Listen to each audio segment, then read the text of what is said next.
আয়াস এখন মৃত্যুর সাথে পাঞ্জা লড়ছে।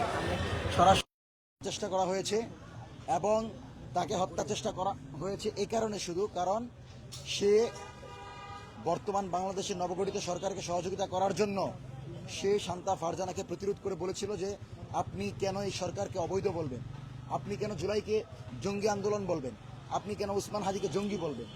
সেই সরকার বিরোধী ষড়যন্ত্রকে নস্যাৎ করার লক্ষ্যে আয়াস যখন তার বিরুদ্ধে প্রতিরোধ গড়ে তোলে, ঠিক তখনই ছাত্রলীগকে নিয়ে জয় বাংলা স্লোগান দিয়ে এই শান্তা ফারজানা এবং তার গুন্ডা বাহিনী তার উপর আক্রমণ করে।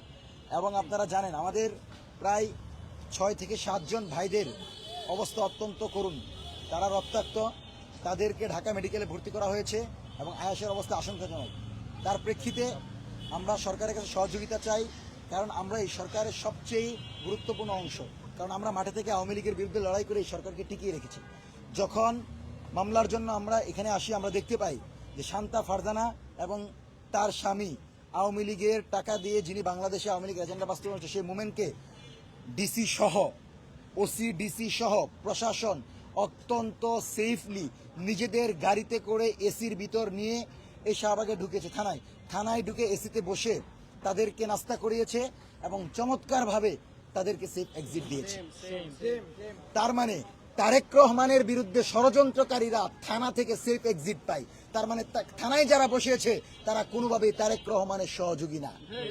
সুতরাং আমাদের প্রধানমন্ত্রী, জনতার প্রধানমন্ত্রীকে যারা বিপদগ্রস্ত করে দিচ্ছে, সেই শান্তা ফারজানা এবং মেহেদিকে, মোমেনকে এই রমনা থানা চমৎকারভাবে নাস্তা করিয়েছে, আশ্রয় প্রশ্রয় দিয়েছে শাহবাগ থানা, এবং এখন পর্যন্ত গ্রেফতারের কোনো প্রক্রিয়া শুরু করে নাই। মামলা নিতে টালবাহানা করা হচ্ছে। ডিসিকে যখন আমি বলেছি যে আপনি পরামর্শ দেন আমরা কি করব, কারণ তিনি আইনের যাই চেয়ারে বসে আছেন, তিনি সম্পূর্ণ এই জুনের ভিতর যত ধরনের কার্যক্রম হয় প্রত্যেকটার দায়ভার ওনার উপর। তিনি আমাকে বলেন আমি নাকি পরামর্শ চাইতে পারি না, তো তিনি আমাদেরকে বলেছেন আমরা যেন আগে মামলা করি। আমরা মামলার প্রস্তুতি নিচ্ছি, কিন্তু আমার প্রশ্ন হচ্ছে কিভাবে এই আওয়ামী জঙ্গি তারেক রহমানকে অবৈধ বলা, বর্তমান সরকারকে অবৈধ বলা, জঙ্গি থানায় বসে চা খায়, পানি খায়, এসিতে বসে থাকে, এটা আমাদের প্রশ্ন। তার মানে স্পষ্টতই এই সরকারের বিরুদ্ধে প্রত্যেকটা ডিপ স্টেট থানা সচিবালয়ে ষড়যন্ত্র হচ্ছে। জুলাইকে মুছে দিয়ে তারেক রহমানকে কিভাবে উৎখাত করা যায় সেই ষড়যন্ত্র এখানে হচ্ছে। সুতরাং যদি এই শান্তা ফারজানা এবং তার জঙ্গি বাহিনীদেরকে আজকে গ্রেফতার দেখানো না হয়, আমরা জুলাইয়ের সকল শক্তিদেরকে দিয়ে এই রাত কেন আগে সকালও যদি হয়ে যায় আমরা এই থানার সামনে অবস্থান করব। আমাদেরকে যদি আমাদের রক্ত ঝরানো হয়, আমাদেরকে মেরে ফেলা হয়, তবে হয়তো আপনারা তাদেরকে ছাড়তে পারবেন, কিন্তু আমাদের সামনে দিয়ে শান্তা ফারজানাদেরকে আপনি নিয়ে যেতে পারবেন না। সুতরাং যে কোনো মূল্যে মামলা গ্রহণ করতে হবে। এবং এখন পর্যন্ত অনেকগুলো অফিসার আমাদের উপর অতি উৎসাহী হয়ে আক্রমণ করেছে। ঠিক যেখানে তারেক রহমান শহীদ পরিবারকে ডেকে সম্মাননা দেয়, যেখানে তারেক রহমান শহীদ পরিবারদেরকে মাথায় হাত রেখে তাদের আশ্বাস দেয়, মেহেদী ভাই গতকালও জেআরের প্রোগ্রামে শহীদ পরিবারের কথা শুনেছে, সেখানে বিএনপিকে কলুষিত করার জন্য কোন অফিসারগুলো, আমরা কোনোভাবে সরে যাচ্ছি না। মামলা নিতে হবে এবং এখন পর্যন্ত যতটুকু আপনাদেরকে অবগত করতে পারি, একটা মামলা হবে এসডিএফ এর পক্ষ থেকে, একটা মামলা হবে শহীদ পরিবারের পক্ষ থেকে, আরেকটা মামলা হবে যে ইনসাফের জজবা তাদের উপর আক্রমণ করা তাদের পক্ষ থেকে। যদি 3টা মামলা শেষ হয়ে যায় এবং তাদেরকে গ্রেফতার দেখানো হয়, তবে আমরা এখান থেকে যাব। কারণ এই সরকার আমাদের সরকার, এই সরকারকে নিরাপদ রাখার দায়িত্ব আমাদের। যেখানে শহীদ প্রেসিডেন্ট জিয়াউর রহমানকে গালি দেয়, সেখানে শান্তা ফারজানাকে ভালো স্বাস্থ্য নিয়ে সুন্দরভাবে মুক্ত বাতাসে ছেড়ে দিতে আমরা কখনোই পারি না। সুতরাং শহীদ প্রেসিডেন্ট জিয়াউর রহমানের যে আদর্শ ছিল, আধিপত্যবাদ বিরোধী আদর্শকে সামনে রেখে শান্তা ফারজানা এবং মোমেনকে সর্বোচ্চ শাস্তি এবং গ্রেফতার নিশ্চিত করে এই জুলাই জনতা এখান থেকে যাবে। তার আগ পর্যন্ত আমরা এই থানার সামনে থেকে যাব না। মামলার প্রক্রিয়া চলছে, লিখিত চলছে। আশা করি 1 ঘন্টার ভিতর মামলা দায়ের করতে পারবো। মামলা দায়েরের পর আমরা আপনাদের সাথে কথা বলবো, ততক্ষণ আপনারা ধৈর্য অপেক্ষা করবেন। মামলার প্রক্রিয়া যেহেতু দেশ বিরোধী ষড়যন্ত্র চলছে এবং সরাসরি আওয়ামী লীগের ফান্ডিং এ সরকার উৎখাতের চেষ্টা চালাচ্ছে শান্তা ফারজানা, সুতরাং নিষিদ্ধ সংগঠনের কাজ করার কারণে তাদেরকে ফৌজদারি অপরাধ হিসাবে তাদেরকে সর্বোচ্চ শাস্তি নিশ্চিত করতে হবে। পাশাপাশি দেশদ্রোহী তো বটেই, পাশাপাশি আয়াস সহ জুলাইয়ের নেতৃবৃন্দের উপর হত্যা চেষ্টা মামলা করব আমরা, এবং হত্যা চেষ্টাকারীদেরকে বাংলাদেশের আইনে যেই বিচার করা হয় তাদেরকে সেই বিচার করলে আমরা মনে করি জাস্টিস হবে। সুতরাং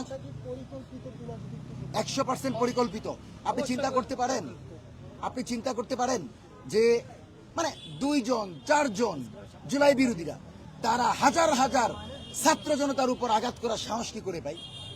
তার মানে তাদের পেছনে আওয়ামী লীগ এমন পরিমাণ ফান্ডিং করছে যে কোনো উপায়ে তারেক রহমানকে এবং জুলাইয়ের শক্তিগুলোকে মুখোমুখি দাঁড় করিয়ে অনুপ্রবেশ ঘটিয়ে বাংলাদেশকে অস্থিতিশীল করে। আপনি দেখেন ছাত্রদল ছাত্র শিবিরের মারামারি। আরে ভাই, ছাত্রদল ছাত্র শিবির একসাথেই তো জুলাই আন্দোলন করেছে।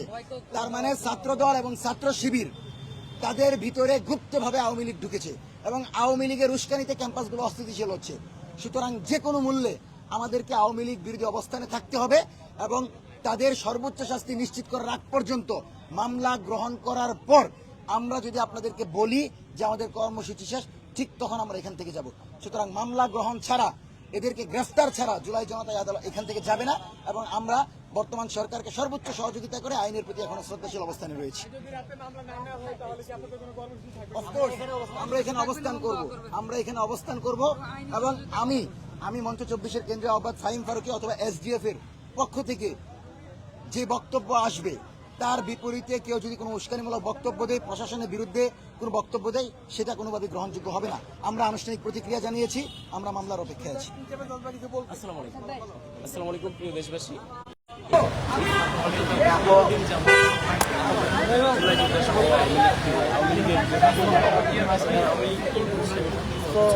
আমাদের 1400 বা তারও বেশি মানুষ জুলাই শুরু হয়েছে।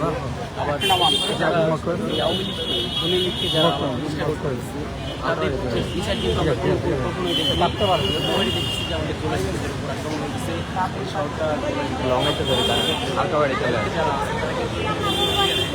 দেখেন আমাদের উপর আক্রমণ হয়েছে, তাই জুলাই নিয়ে কটাক্ষ করা, পরিবারকে নিয়ে কটাক্ষ করা, এগুলোর বিরুদ্ধে প্রতিবাদ করা কিন্তু শুধু ইনসাফের জোট বা ইনকিলাব মঞ্চ বা আমরা যারা অঙ্গসংগঠন সংগঠন আছে আমাদের না, এটা পুরো দেশের সকল জুলাই যোদ্ধা এবং দেশকে যারা ভালোবাসে সকল দেশপ্রেমীদের দায়িত্ব এদেরকে প্রতিহত করা। এখন দেখেন আমি ওদেরকে প্রতিহত করতে গিয়ে আমরা নিজেদের মার খেতে হয়, অথচ আমরা জীবনের বিনিময়ে নতুন করে আমরা স্বাধীন হয়েছি। দর্শক, আসলে যেমনটি শুনছিলেন যে শান্তা ফারজানার মামলার প্রক্রিয়া চলছে, এমনটা কিন্তু জানিয়েছিলেন 24 মঞ্চের ফাহিম ফারুকী। তখন তিনি যেমনটি বলেছিলেন যে আসলে তাদের উপরে কীভাবে হামলা করা হয়েছে এবং তাদের যে প্রতিক্রিয়া সেই বিষয়টি কিন্তু তুলে ধরেছেন। এবং আমরা এখনও কিন্তু বর্তমানে অবস্থান করছি যে শাহবাগ থানা রয়েছে, সেই শাহবাগ থানার সামনে। অর্থাৎ তাদের যে মামলার প্রক্রিয়া সেটি কিন্তু 1 ঘন্টার মধ্যে প্রক্রিয়া শেষ হবে। অর্থাৎ মামলা নেওয়ার কিন্তু প্রক্রিয়া চলমান রয়েছে, এমনটাই কিন্তু তারা দাবি করছিলেন। এবং এই মামলা যদি না নেওয়া হয় তাহলে কিন্তু পরবর্তীতে তাদের এখানে কিন্তু অবস্থান কর্মসূচি তারা পালন করবেন এবং সেই অবস্থান কর্মসূচিতেও যদি তাদেরকে মামলা না নেওয়া হয় তাহলে কিন্তু তারা এর থেকে কঠোর অবস্থানে যাবে বলে জানিয়েছেন মঞ্চ 24-এর ফাহিম ফারুকী। তো দর্শক, এই ছিল শান্তা ফারজানার ঘটনা থেকে, অর্থাৎ জুলাই যোদ্ধা ও শান্তা ফারজানার সংঘর্ষের এই ছিল সর্বশেষ শাহবাগ থানার সামনে থেকে। সঙ্গে ছিলাম এতক্ষণ আমি রবিউল আলম, দেখছেন দৈনিক নিরপেক্ষ ঢাকা।